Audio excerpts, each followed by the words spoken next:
Welcome back everyone to your stimulus check and stimulus package update and news report for today, Thursday, January 21st. In this update with Biden's first full day in office, we actually have a much clearer picture on the status and prospects of your next stimulus check and the next stimulus package. So in this video, we'll discuss what we're hearing now from Congress and lawmakers and the White House on when the next stimulus package can be passed. Now, before we dive right in, I have to address a problem going on with the cash giveaway. We announced the cash giveaway yesterday for hitting the big 10K, 10,000 subscribers. If you haven't seen that video yet, the link will be down below in the description. But click that link after you're done watching this video so we can address your next stimulus check, of course. And what's happening is people are following all the rules, right? They're following every single rule and they're doing everything correctly, but they're not DMing me the proof that they followed all those rules through Instagram. So make sure that you do follow those rules. Get that fourth step in. That will actually have you entered and eligible to win our very own Logan Cohn stimulus check. There is still time to enter. The giveaway will be ending on Saturday, this Saturday at 11:59 p.m. Eastern Standard Time, and then I'll announce the cash giveaway winners on Sunday. We're going to be choosing 4 winners. Again, the link will be down below in the description if you haven't seen that video yet. And very briefly, if you have been enjoying my content, you have been enjoying my videos, be sure that you do go ahead and smash that like button, give the video a big thumbs up, just to help with the YouTube algorithm. YouTube will actually push the video out to even more people, so to support me and my channel. And if you want to be a subscriber, make sure that you are subscribed, click the big red button, also click the notification bell as well. That will notify you every single solitary time I do post a brand new video. So yes, Biden is now the 46th president of the United States. Whether you voted for him or not, whether you hate him or not, he is our president now, and on his first full day in office, even hours after he took the oath of office, he signed more than a dozen executive orders, some of them targeted at reversing some policies that his predecessor, Donald Trump, put forth. Some of these executive actions were directed at changing how the U.S. responds to the pandemic in an attempt to ease some of the financial strain on Americans. He also signed actions directly targeting and undoing Mr. Trump's actions on the environment, immigration, the U.S. Census, and regulatory changes. He implemented a mask mandate on federal property, so masks are now necessary on all federal property. He also signed an executive action increasing support for underserved communities and rejoining the Paris Climate Accord that Trump withdrew from. For Trump's final week in office, Americans continue to hit the unemployment line as COVID cases are continuing to surge all over the country, but the numbers that we received are actually slightly better than expected. Jobless claims totaled a whopping 900,000 for the week ending January 16th, according to the Labor Department on their report on Thursday, but that was actually slightly less than the Dow Jones estimate of 925,000, and below the previous week's downwardly revised total of 926,000. So as the virus's toll worsens by the day and the Democrats now have control of the House, the Senate, and the White House, top lawmakers are eager to get something passed fast. But Democrats aren't even exactly sure about their next steps, and there's still several questions to be answered on Capitol Hill, such as what will House Speaker Nancy Pelosi and Senate Majority Leader Chuck Schumer now put forward, if Republicans will participate in these negotiations, or even when Congress will act.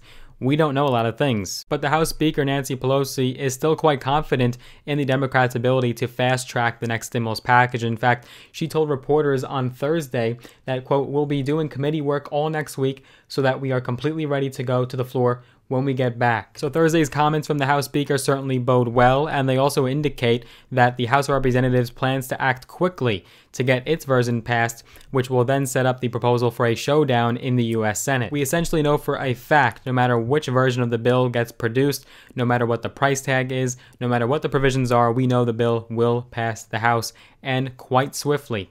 But the Senate is where you can face some obstacles. In the Senate, the Democrats do have control, with Kamala Harris breaking the tie, but they may not have enough votes to get legislation passed through without some support from Republicans. So the only looming question still remaining is how quickly the bill would be able to get through negotiations in the upper chamber and get final approval. Nancy Pelosi also went on to say President Biden has put forth a plan to crush the coronavirus. It's what the people need. It's what the country needs to crush the virus, put money into the pockets of the American people, and honor our heroes. And according to reports, House Democrats were told in a caucus call that they will not be in session next week because it's, quote, a committee work week, and that will mean no votes. They want to solely focus on stimulus. The next House session would then start on the week of February 1st, so ideally we can see a package introduced and passed in the House early February. So far, this is on track. It is on time. It's what we expected according to Wall Street analysts and political strategists, that stimulus would get passed in the month of February, and then payments will start to be dispersed into the next month of March and maybe even April. President Biden hasn't even completed his first full day in office yet, and Republicans are already worried and raising concerns about his executive actions. House GOP leader Kevin McCarthy told reporters on Thursday that Republicans are ready to, quote, make sure we get businesses back open again, kids back in school, and everyone a vaccine who wants one. But he did worry about divisive policies becoming priorities. He mentioned Biden's recent executive orders on immigration and climate change and said, President Biden takes over at a time when America needs to get back to work, get kids back to school, and get every American vaccinated who wants one. And he said this is an immediate national priority. So ultimately, what Biden, Pelosi, and Schumer decide on, and also how much GOP cooperation they can get, will do much to shape the direction of the country in Democrats' first opportunity to govern in a decade. And according to Andy Kim, a representative from New Jersey, a Democrat, he had said, I can't imagine a president coming in under more difficult circumstances. He told reporters, but I know it's not just on him. You know, we got to do our part in the Congress. Now, there is a tool that Democrats have in their disposal where they can actually pass a bill without getting GOP support. That tool is called reconciliation, and they would just need 51 votes to pass a bill through the Congress. It would be a divisive first move for the Biden administration, who was so insistent on working with the GOP and being bipartisan, but it is an option that Democrats have. It's also an imperfect process. Democrats would be likely limited in scope to comply with strict budget rules. There would also be zero room for error to secure the 51 votes for passage in the Senate. According to Representative Raja Krishnamurthy, he had said, I feel like that's got to be the very last resort.